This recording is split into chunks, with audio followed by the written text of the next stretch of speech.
Like when you should be able to see that in this example, the monitor is placed on top of the system unit, which we call that. So good afternoon, everyone. I think we have waited for the last and we can no longer wait again.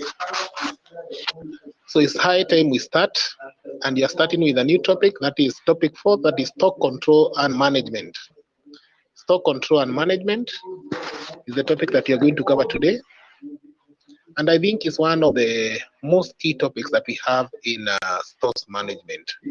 The reason behind is because we guys in procurement, we are the guys responsible with every stock that we find in any particular organization. We are the guys who purchase, we are the guys who dispose, and therefore we are also the guys who are supposed to take care of the stock while still in the business premises. So stock control, or what we call stock management, is part of us. Remember, stock can be reciprocated in terms of money, in terms of value, in terms of money. So therefore it's always prudent for us to have or to control or to manage it so that we can be able to maintain the current capital that we have in our business. So we shall start. That is stock control. It basically refers to efforts taken to ensure consistent supplies of materials to the organization. I say it again, it refers to efforts that procurement guys usually take to ensure that there is no single moment that the organization is going to run out of stock. That is stock control. When we talk of stock management, it's now a more additional responsibility that involves ensuring that whatever we have in our store is well taken care of. Is an added responsibility that involves securing materials from any theft, that involves continuous checking of materials to ensure that they don't get damaged, they don't get obsolete. That is basically whatever we refer when we refer to as stock management. While determining the stock control techniques or the various methods that we can apply to manage the stock that we have in the organization, it's always important to consider some factors like, one, unit of issue. When you talk of unit of issue, we are talking more of the quantity.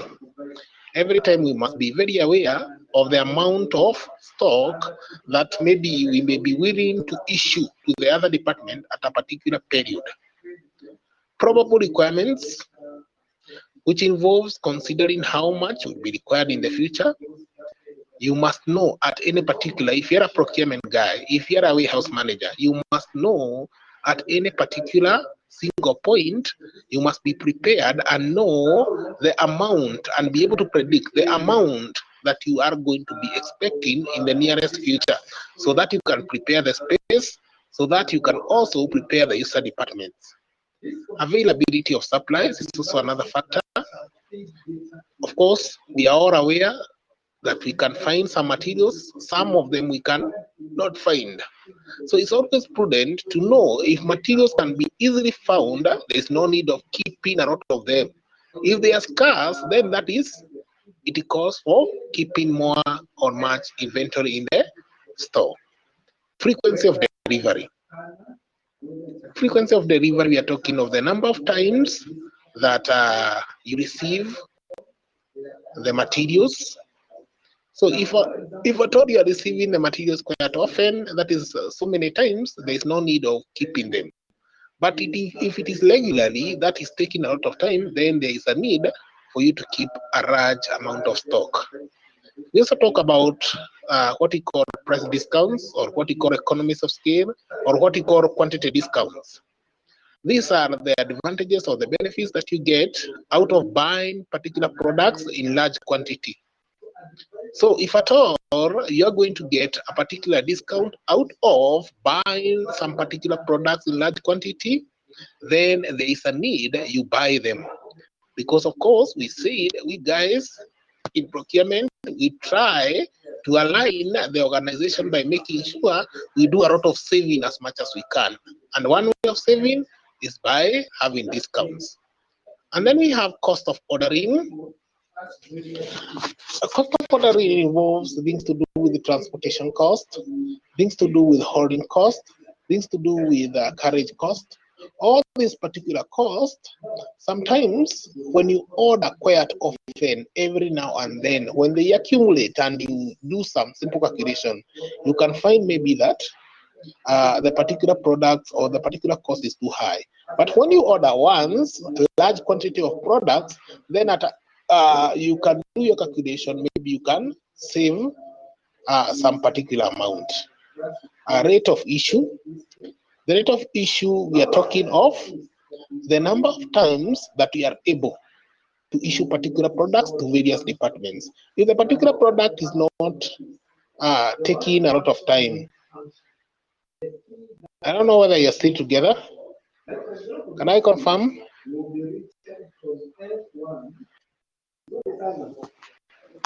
Okay, we shall continue from where we have left. And I think you have just confirmed we were on the rate of issue. On the rate of issue, we are talking of the speed, the number of times. That is how fast you're able to issue particular products. If the product are not going to, remember, when we were defining the term store, we said it's a temporary location. So we always aim at making sure that the goods don't stay in the store. So of course, when you talk of the rate of issue, we are talking of how fast you can be able to issue things from the store and also receive them. We also have the next, which is seasonal fluctuation. Seasonal fluctuation, of course, we are all aware that particular products, we always get them during a particular season. Others, we always don't get them. So it's always advisable to consider the seasons when products are in variety, so that you can keep them in large quantity, so that they can act as safe stock when it comes to periods when there is no stock. And then we have obsolescence. Obsolescence, we always talk about out of fashion. Some particular products usually get out of fashion very easily. Like our phones, I always say that there is no particular person who can boast today that he or she has a very fashionable phone, a very new phone. Because the moment you buy a phone this week, the next week you're going to find a new model of a phone, a new phone in the market. So let's consider those factors when we are determining the stock control technique that you're going to apply in any organization. Let's talk about now this kind of techniques that we're talking about. We have first analyzed some of the factors that we need to consider before we choose the best stock control technique.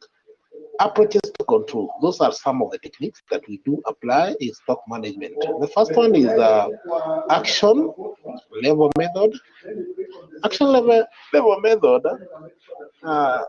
is one of the techniques that I always encourage my students even to investigate further, because it's only that I don't have access. I could have demonstrated how it works, but it has minimum level. This is where you determine the minimum stock level, you determine the maximum stock level, you determine the hastening level, you determine the safety stock level. When you talk of the minimum stock level, this is the minimum stock that a store or an organization can be willing to have at any particular moment. That is the minimum stock. Maximum stock, this is the maximum amount of stock that a store can be able to handle during a particular period of time. And then we have the hastening or the hastening level. This is the amount of stock that is expressed in a unit, and it's always indicated and it's always found between the minimum and the minimum and the maximum. They are the middle. That is where we have the hastening, and this is the level that we always say that a particular product should be maintained. So hastening, this is a level nearing the minimum, but not yet minimum. It's a level that we always say mostly it lies between the reorder level and the minimum level. It's slightly lower than the reorder level, but a little bit more higher than the minimum level. And then we have the reorder level that you're talking about. Mostly this is the average. This is the middle level. This is the when you can say that a particular store is halfway filled, and therefore it needs more replenishment. This is the level at which you're supposed to order again. That is why we call it reorder level. When particular products reaches a certain level, we are supposed to order again. That is the reorder level. I think that is well communicated. Those are action level method. And just to have a recap, I have said in action level method, we have the minimum level, and I have said minimum level is the level at which you're supposed, or an organization or a store is supposed to maintain some particular products. And then I have said maximum level, this is the highest amount of stock a particular store can maintain during a particular period.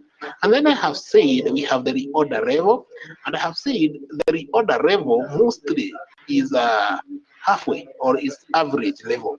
This is a level when a particular store is supposed to order another store again, or other suppliers again, or it can request for replenishment of materials. Those are the levels that we have talked about. Another technique that we can apply in stock control, we have things we call visual approaches. When we talk of visual approaches, we talk of methods that we can use documents in controlling, or else that we can be able to survey. We call it, we can use analytical tools to survey and determine how well we can manage stock within a particular period. In the visual approaches control, we have the first method that we call two-bin system. Two-bin system. You have to understand what is a bin, and I'm very aware that most of you know what we call a rubbish bin. It's just a bucket where you put all those rubbish. But in this time, when you talk of two-bin system in a store, I always tell my students to assume that you have two buckets. You assume that you have two buckets, that is how it operates. One bucket, the two buckets are full of materials. Now how it works, the moment you start issuing, you concentrate on one bucket. So you issue an issue until one bucket becomes exhausted. The moment you explore the whole bucket, automatically, what does it tell you? It means the moment you start touching on the second bucket, then an automatic order must be made so that you can always, because the theme of two-bin system is always to maintain two buckets or two bins. At any single moment, you're supposed to have two bins. So when you come to issue, you start with the first bin. The moment it becomes explored, now you order for another bin. So it's a kind of system that allows the warehousing officers to be able to adjust by merely knowing this is now the exact time that you're supposed to order for another type of stock. That is two-bin system. And then we have what we call impressed method. Remember, we are talking of the methods under the visual approaches. Impressed method, mostly with impressed method, it can be employed where a predetermined level of stock is set. With the impressed method, this is a particular amount of stock that we can always maintain. Like, for example, if you are the warehouse manager, you can set a level where when things near or hit that level, now it alerts you that now this is the time you're supposed to order for other stock again. That is the impressed method. There is the minimum that you can maintain at any single moment in an organization. Like, for example, maybe your store can handle 1,000 bags. But with the in-place method, when you're using it, you can say that the moment beans approaches 300 bucks, automatically you now replenish the order. You order again. That is how it works. And then we have the exchange method. Exchange method, I think you guys, you also did it in your high school.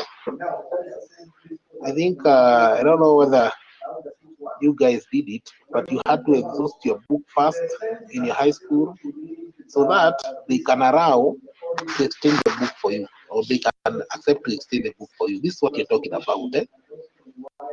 Yes, so that they can accept to exchange the book for you. So, of course, we shall, with the exchange method, we shall wait until we exhaust the whole stock in the store, and then when we exhaust the whole stock in the store, we order again, instead of us incurring what we call holding cost or storage cost. From there, we have classification of stock. I think this one we have studied it. We know what are routine stock. Routine stocks are stocks that are normally held for the normal course of the business, for the daily activities of the business. Work in progress. These are stocks that are partially completed. We have what we call buffer or safety stock.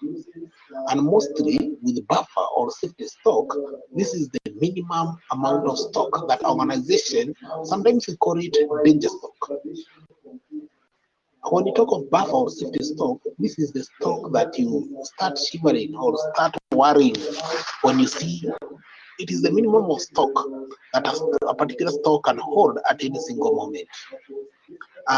Maybe to clarify and to differentiate with minimum level.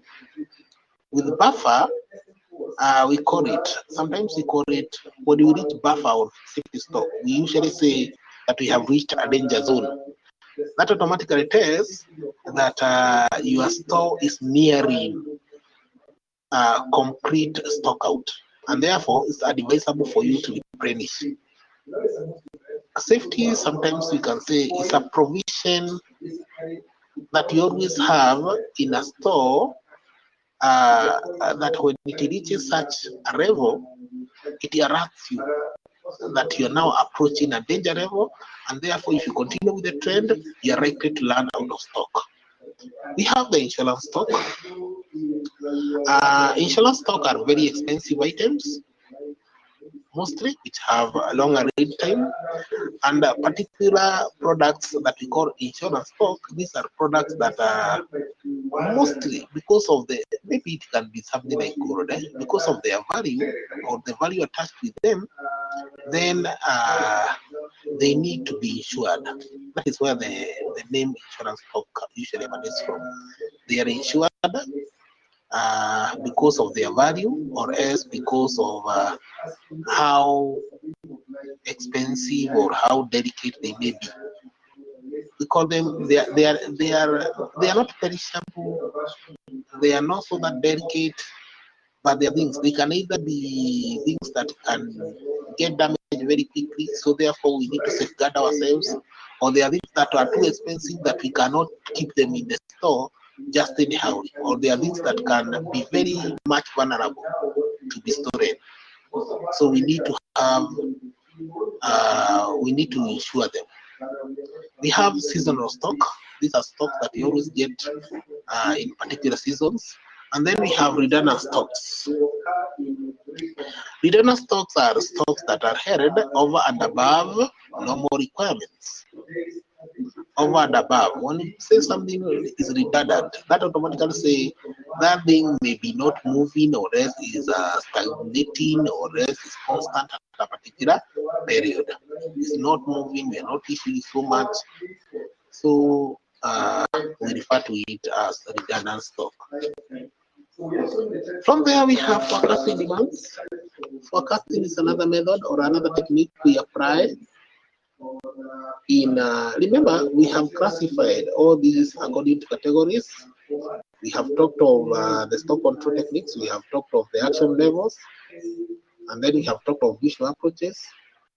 And then we are saying we have something we call forecasting demand, which is also another way that we always do in, or we always apply in managing the stock that we have in the store. So of course, in the forecasting demand, we have several forecast methods, and they include simple average, weighted average, trend. Trend is a pattern. Simple average and weighted average, I think we shall be doing it in our next topic, that is material accounting. Trend, I am saying, is a pattern. Sometimes we depend on a particular pattern. Like, for example, I always challenge my students by asking them whether they know. I don't know whether you're still together. Can you clarify to me? I might be speaking to myself. Clarify whether we are still together just by typing. Okay.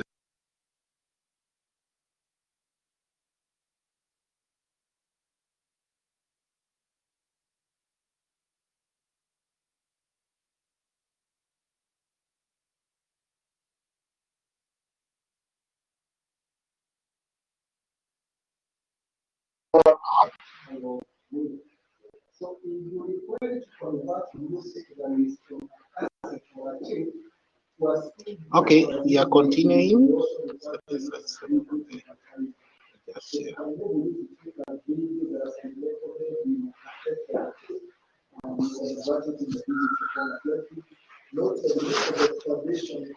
Okay. Okay, thank you for your confirmation. So we are still talking about the forecasting methods, and I will say there are several methods that we can use to forecast demand for materials. When we are talking of demand, we always refer to it as the willingness and the ability of the customer to be able to purchase a particular product within a particular period of time. So when we forecast demand, we are trying to estimate how the goods are going, and that is why we are now studying it under the stock control or stock management. We are trying to estimate how many customers will be willing to buy this particular product, how much are we supposed to be keeping. So because when we are sure of the demand, we shall know how much we are supposed to be having in the store. So I have said simple average and weighted average because it's more of calculation. I think we shall be studying it in our next topic. We have trend. Trend, I was talking of the pattern. Sometimes we rely on our previous or the historical trend or the historical pattern so that we can be able to predict. Look at the other forecasters. Mostly, whatever these guys usually do, they look at whatever happened some years ago and then they try to relate it with today, and then they look for other clear signs and they can be able to tell whether it's going to rain today, whether it's going to be sunny or something. I also give an example of those guys who always make calendar.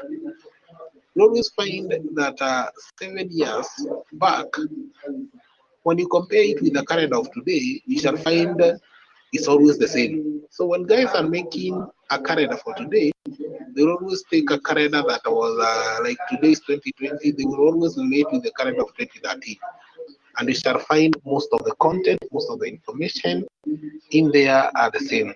Then we have with the trend, I have talked of also of the stated trend, fluctuating trend. Maybe I can just clarify to you when we talk of stated trend is a kind of trend that is partaking stated trends. That is a kind of trend that usually occurs for a longer period of time and is constant. It comes, maybe there was some years ago, there was rain for like 3 months. That is a steady trend. So we can be able to predict maybe this year we are going to have the same, maybe rain for 3 months consecutively. Fluctuating trend, this is where you find, for example, in my example, I can give an example. Maybe you find today sunny, the next within the next hour we have a little bit more raining. Within the next hour there is too much cold. That is a fluctuating trend. Or you find maybe customers are buying this particular product, all of a sudden they are changing. They don't want. No, you cannot be able to tell the future of the customer. That is a fluctuating trend. Rising trend, this is where we have the number of customers. In my example, the number of customers increasing every day. It means things are just going at a steady, fast manner. Like, for example, the customer started when they were 3, Every time they are increasing and increasing. So you can be able even to predict by next year how many customers are you going to be having for your business. Foreign trend, it is the opposite of rising trend.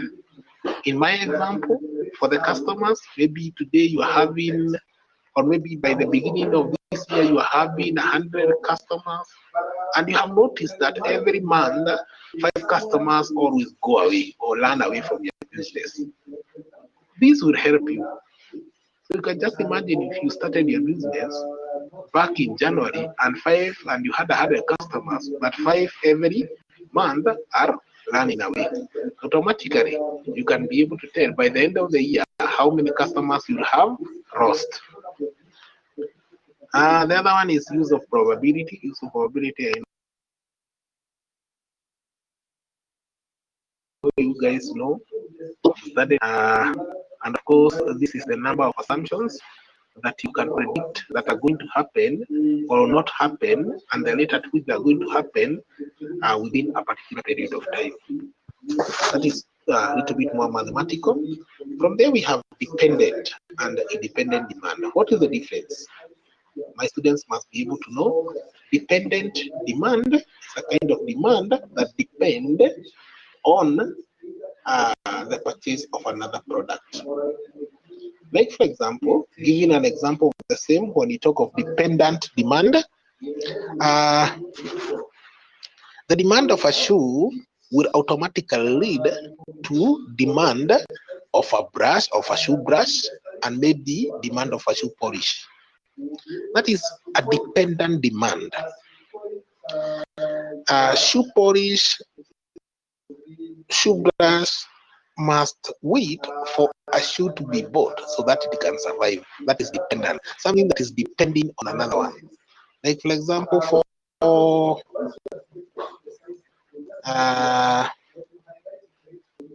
let's take an example of tea. For tea to be called tea, or for tea to be cooked, it must depend on some, or it must depend on milk, it must depend on water. There's no way you can cook tea without milk unless it's different. It's a kind of different tea. We don't call it tea. Maybe it's true tea. It can depend on sugar. So you can just imagine. Yes, that's a good example. And then we have independent demand. Independent demand is a kind of demand that does not depend on any other product. A kind of product that does not depend on the demand of another product. Like, for example,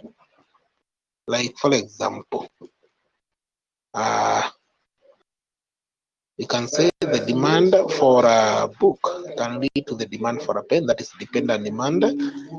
Which example can we give for independent demand?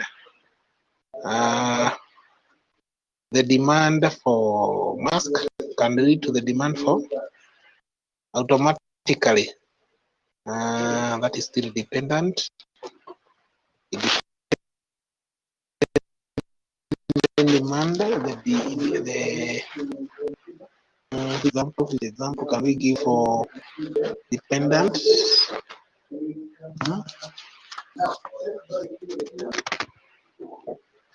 Mostly with the independent demand. We can give examples of finished goods. Like, for example, let me get a good example. Let me take a good example.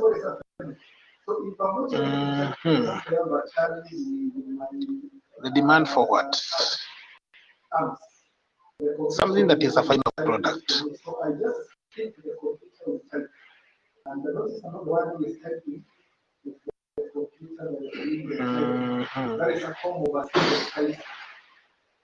Maybe we can talk of consumables.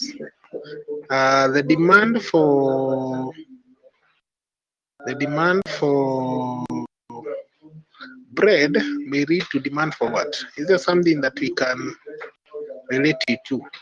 Maybe you can just temporarily use, but now you can see how well you can think deeper. The demand for a bread maybe cannot lead to the demand for another particular product.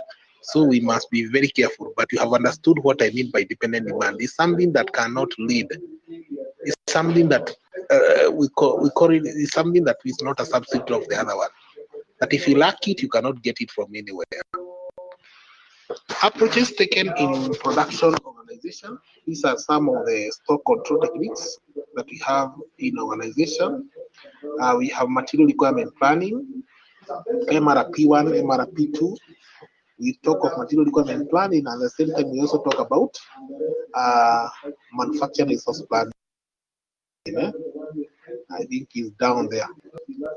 Material requirement planning is a kind of, I think I gave an example last time, but I said it's a kind of system that we do use in procurement, and it contains some certain components.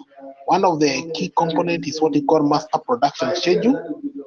Another one is what we call bill of materials. Another one is what we call inventory status file. Now, what happens? I have said it's a system or an application that works inside a computer.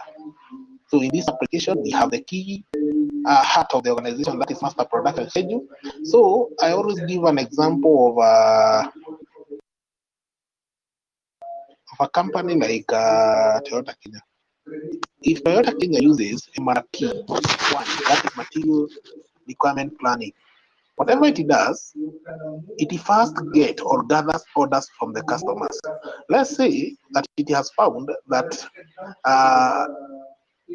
customers are willing, customers out there, the number of orders from the customers out there, they want to buy like 500 vehicles. Whatever Toyota is supposed to do is supposed to come and feed the MRP1 with such kind of information. Through the master production schedule, the master production schedule will send a command to the bill of material to confirm whether there are enough components to produce 500 vehicles. And if it finds, then it must give a report. So let's say that they have found that the customer wanted to order, or the customer's order are 500 vehicles, but they find maybe the steering are 400, maybe the body parts are 300, maybe the lamp lines are 450. Whatever the balance is going to be sent to the inventory status file so that they can order for a next replenishment, so that they can be able to have the capacity and ability to manufacture the 500 vehicles that were needed by the customers. That's how a bill of material, a material requirement planning work. We have, I have said, we have Toyota Kenya. It has received orders from customers for 500 vehicles through MRP1, which has a very key component that we are calling master production schedule. You feed that customers in the system, that customers are willing to purchase 500 vehicles. So those are already ready orders. So whatever is going to happen, the master production schedule is going to command the bill of material to verify the amount of components that are within the organization that can be able to help in manufacturing 500 vehicles. Whatever the balance is going to get is going to send to the inventory status file. The inventory status file is going to prepare a purchase report. They are going to purchase all the remaining components that are going now to help in manufacturing 500 vehicles. And then, of course, the customers will be notified that their vehicles now are ready and they will be called for collection. That is how a material requirement planning works. Manufacturing resource plan works the same way as material requirement planning. The only difference is when we talk of manufacturing resource planning, we talk of the whole resources of the organization. It must consult not only in particular organization, but in all various integrated departments of the organization. With manufacturing resource planning, it must have a system that is going now to consult the finance. If at all we want to purchase, we have to consult the finance to verify whether they have enough financial or what you call enough money to continue with the purchase. they must consult the HR to confirm whether they need to add on the number of labor or laborers. They must confirm with marketing and other departments within the organization so that they can make an informed decision before manufacturing the product that they do wish to manufacture. We have a distribution resource requirement planning. Distribution requirement planning is a kind of software that is used mostly in logistics, and what it does, it just helps in planning for the distribution. Like for example, think of it. You're working in a company that has only five lorries, and the company is a national company that is distributing its materials everywhere in the country. So of course, DRP will help in optimization. It will tell you that the first lorry is supposed to use this route and is supposed to have to serve all these clients. The other lorry is supposed to go maybe to the sites of Embu, Machakos, all those sites. The other one is supposed to go to Mumias, Busia. The other one is supposed to go to Mombasa. The other one is supposed to go to Isinya and Kajiado and all those areas. So there is a way you can use distribution requirement planning to distribute or to determine when and what to distribute. Just in time, I think this is something that you have been studying. It's called just in time because it works in real time. This is where you receive customer order, you call the supplier delivers the raw material, you start working on the raw material, you finish and deliver the finished product to the customer. That is how simple just in time works. So from there we have different stock control needs for constructing service and retail organization, extent of stock holding. Maybe we can talk a little bit about the extent of stock holding. Extent of stock holding, I don't know whether you are there. In your notes, you can confirm that. There is something that we have called differing stock control needs of construction services. They are just giving a simple analysis of how different organizations always manage their stock. I have gone to where we call the extent of stock holding. The amount of stock held at any particular time depends on a number of factors. I think this one I said, but you can still peruse through. The amount of stock held in any particular organization depends on a number of factors. Some of the factors include the operation needs, whether the things or the product being held by the organization are critical, whether they are being used or not. And then, of course, the next factor that we talk about is the delivery time. When the material was supplied in the organization, mostly by the supplier, it will determine the amount that they're supposed. Of course, delivery time, we talk of during the day, the ready time. Mostly, if things are going to take long before they are being transferred or they are being delivered, automatically you can be able to predict that you're not going, or you'll have a chance where you're not going to have so many materials in the organization. But if the goods are going to stay, if the goods are going to be having a very short lead time is the period from when you order till when you receive. That is lead time. If it is short, automatically what does it mean? It means that you are likely to have a large quantity of material in the store because they keep on coming, they keep on being replenished. Availability of capital, if you have so much money, you can opt to keep a lot of money or a lot of stock in terms of tied capital. Cost of storage, if the cost of storage is too high, automatically you will minimize the amount of stock that you're going to keep in your store. But if it is so low, you can keep as much as you can.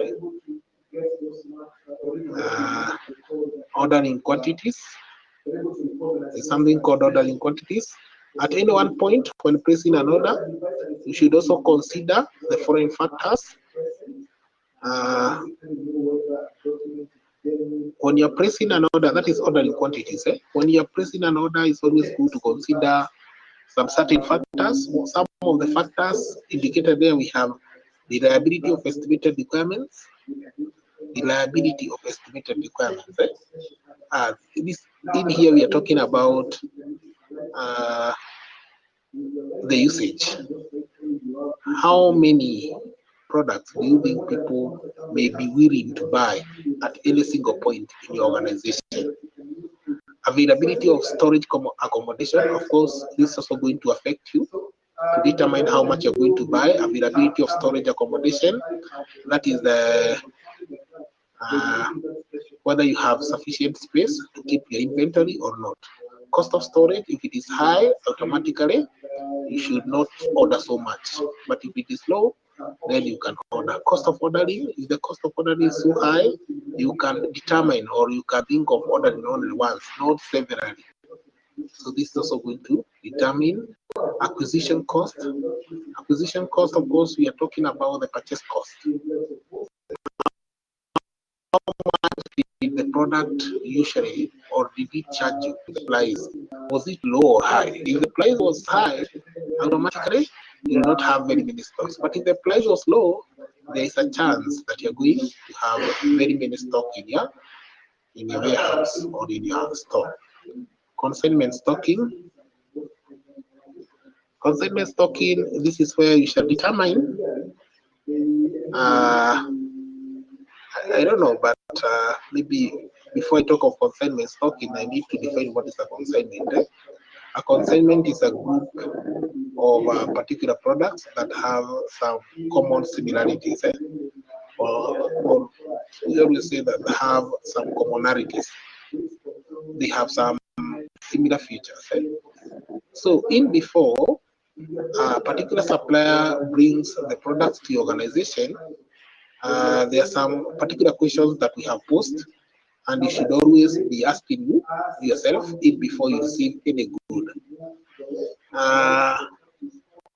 Assuming that you have received a consignment from a supplier and is due to deliver particular products to you, what are some of the questions that you need to ask yourself? One of the questions is exactly what is to be consigned. That is, what is that you want or you had ordered for?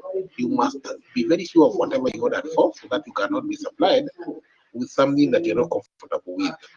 Who is responsible for stock checking? Yes, you must have a team, an inspection team that is supposed to check materials. Otherwise, you may suffer the loss of damage or with the poor quality products. For how long will the arrangement last? Who arranges insurance cover? Who pays for items, damage, or stock? These are some of the questions that you need to be asking yourself before you receive a consignment. Who pays for items, damage, or stock? Exactly when does the title pass? When are goods going to be mine? That is the meaning of the title. At what point will I say that the goods have moved from the supplier to the buyer? What happens at the end of the agreement period? That is for consignment selling.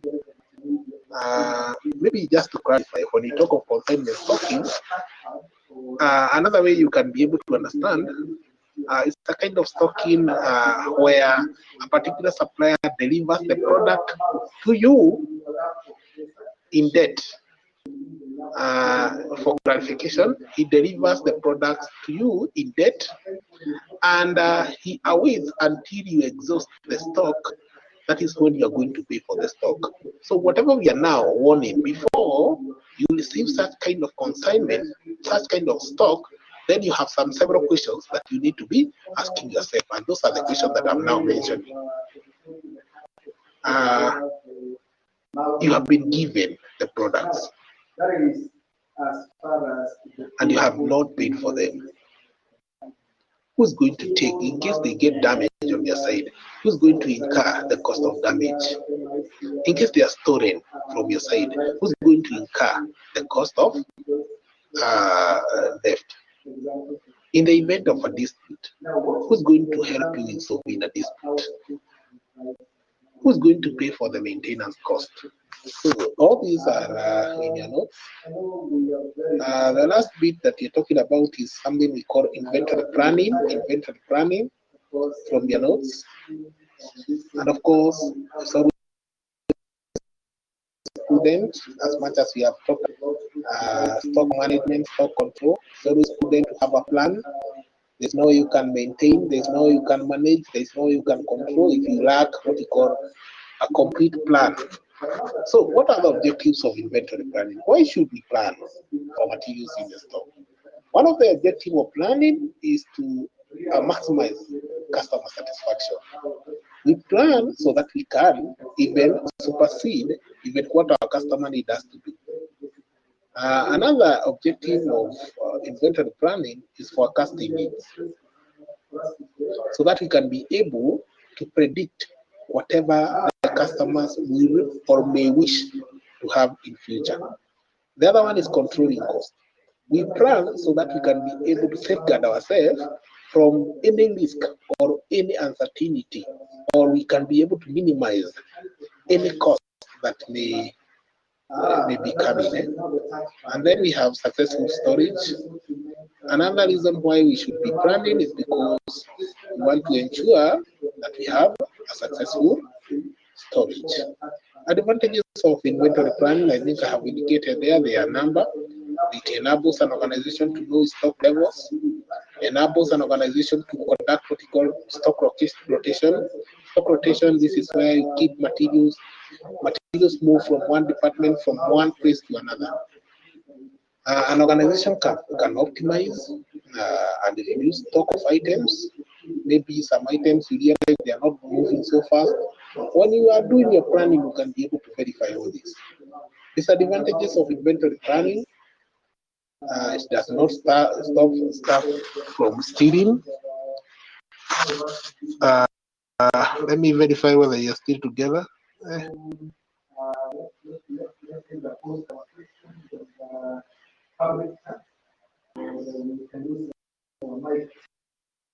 Okay, I can.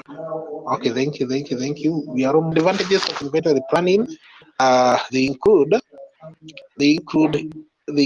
can't stop staff from stealing the stock even if you have planned. Sometimes it can waste a lot of effort, and especially you can plan and fail to implement. It doesn't replace incompetent management. As much as you plan and you have incompetent management, then they will not be able to implement the plan. It can be very expensive because it involves a lot of consultation, a lot of training, all that. I think that's all. The rest of the notes we have: what can MRP do for the organization? Those are some of the advantages of MRP. I think we have talked about it. Material requirement planning can help in inventory levels. It can help in reducing component storage, improving shipping performance, and other benefits that we have. That's the end of our topic. Now I give you the chance to ask questions and also to clarify any area that you may need some clarification. I'm also here to clarify. I can see Moses, you had asked a question: can the goods in the supermarket be dependent demand? Why are you specifying in a supermarket be dependent demand? Not all of them. I don't think they can be dependent demand. Remember, whatever we have said, I just wanted you first to understand. Unlike even the example, I first wanted you to understand what are independent demands.